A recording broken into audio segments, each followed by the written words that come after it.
Caspian, don't let her. Good morning, YouTube. Welcome to the Reptile Barn. What do we got going on today, guys? Holding snakes. Holding snakes. So I just wanted to talk real quick about reptiles and kids. And snake size, because this is a ball python. There's a few things that people are always worried about. Surprisingly, the worry I get even more than biting is salmonella. What's salmonella? Oh, the twins. So let's talk about the real quick, okay? Salmonella you can catch from reptiles, okay? I don't want to be deceitful. What's salmonella? It's a sickness. It makes you like throw up and stuff. In very immunocompromised people or super young children, it can make you really sick. So people have this kind of, I don't want to say like overstated worry, but it kind of seems like it to me. It has been well publicized that it can be dangerous. Right. So. So I would just say you can't, you know something else that's really dangerous, much more dangerous than salmonella is the flu, an influenza virus. But you can't not send your kids to school or to soccer practice or whatever because you're terrified of the flu. So, obviously, if your child or anyone has an immunocompromised state, a disease or something, you're going to want to be extra ridiculously careful.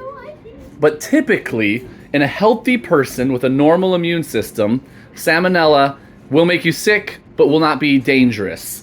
And obviously, if you live somewhere with good first world hospital care, that also makes a difference. What, Kyrie?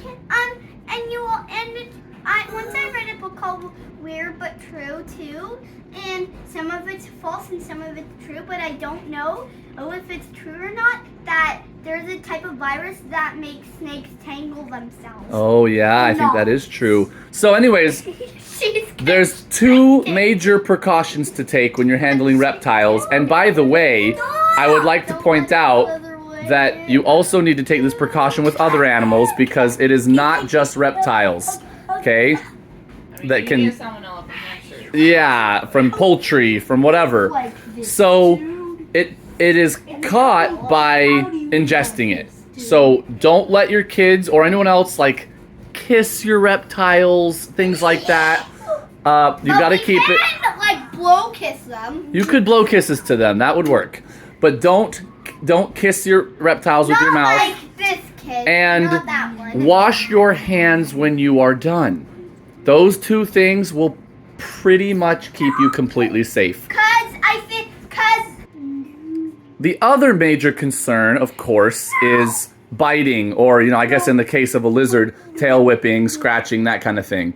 So, all I would say to that is, it is extremely more likely that your child will hurt your reptile than that your reptile will hurt your snake, assuming we're not talking about something venomous, of course, which I think you would be the most irresponsible and just criminal person in the world to let your child free handle a venomous reptile. That's outside the realm of what we're talking about.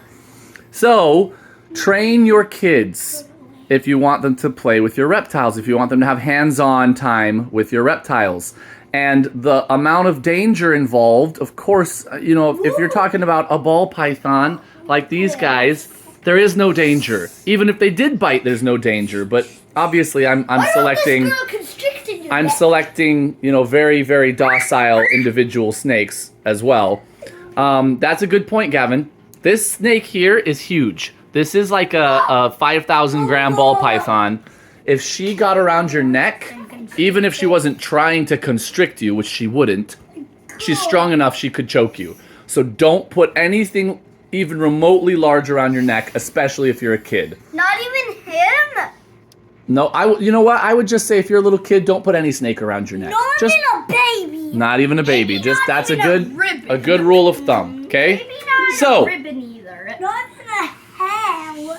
my kids obviously have held snakes since they were Little baby. days old, right?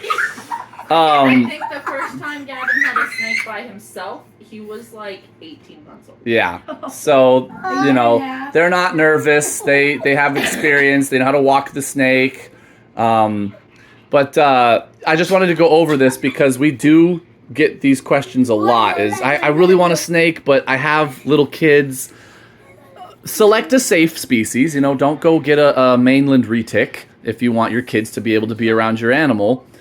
But, you know, the salmonella thing, if you take the very basic precautions and, you know, the caveat that you don't have a child with a autoimmune disease, I feel like it's very responsible still to have a pet snake.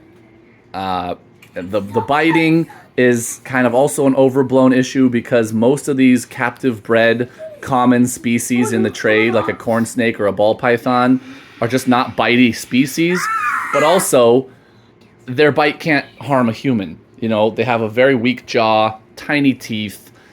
You might get the pin pricks of blood or something if it's a real bite, but there's no danger there, right? And so really, what I often get to with people after I allay their first couple of concerns is you need to train your kids to not hurt your reptiles. That's something that is much more common than the other way around, right? So they have to have the fine motor skills to not squeeze too hard.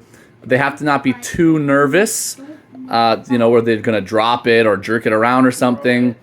Or if it bites, I've done my best to not fling them. Once Right. I have a crested gecko and it bit me because I kept it out for too long and Dad didn't warn me about it, so it bit me and I did not fling it. She did not. She was very brave. Same with the ferocious barn. But I really wanted garter snake.